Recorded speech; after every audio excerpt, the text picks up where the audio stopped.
তো আজকে যাব আমরা মহোৎসব খেতে, আমাদের পাশের গ্রামে মহোৎসব হয়েছে। তো এইদিকে দেখছি আমার মামি ডাকতে এসেছিলো আমার মাকে, আর বুনু বোতলে জল ভরছিল।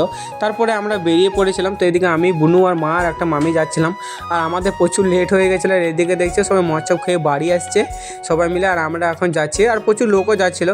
তো যাই হোক, তারপরে আমরা অনেকটা যাওয়ার পর এখন চলে এসেছি এইখানে। তো তারপরে ফার্স্টে গিয়েছিলাম মন্দিরে। তো এই মন্দিরে আমি প্রণাম করে নিয়েছিলাম আর তোমাদেরকে দেখিয়ে দিলাম এটা হচ্ছে মন্দির। তারপরে আমি প্রণাম করার পর এদিকে দাঁড়িয়েছিলাম, তারপরে মা প্রণাম করেছিল, তারপরে বুনু প্রণাম করেছিল। তো এখানে মনসা মায়ের পুজো হয়েছে আর কি, সেই উপলক্ষে খিচুড়ি। তারপরে আমরা খিচুড়ি খেতে বসে পড়েছিলাম। তো এইদিকে দেখছো সবাইকে খিচুড়ি দিচ্ছিলো, আর তারপর আমাকেও দিয়েছিল। তো এদিকে খিচুড়ি আর টক করেছিল, আর খিচুড়িটা প্রচুর গরম ছিল, আর টকটা কিন্তু সত্যি খুব সুন্দর হয়েছে। আর আমি অনেক কষ্ট করে খেয়েছিলাম আর কি, যেহেতু গরম ছিল তাই। তারপরে তাড়াতাড়ি খেয়ে নিয়েছিলাম আমরা, আর খেয়ে দেওয়ার পর এদিকে আমি এখন জল খাচ্ছিলাম, আর বুনুকে বললাম তুই কত খাস। তো যাই হোক, এদিকে একটা মামিও ছিল। তো আমাদের আজকে ছিল এইটুকুই ভিডিও, তোমাদের সঙ্গে দেখা হবে নেক্সট ভিডিওতে। চলো ভাই, টাটা বন্ধুরা।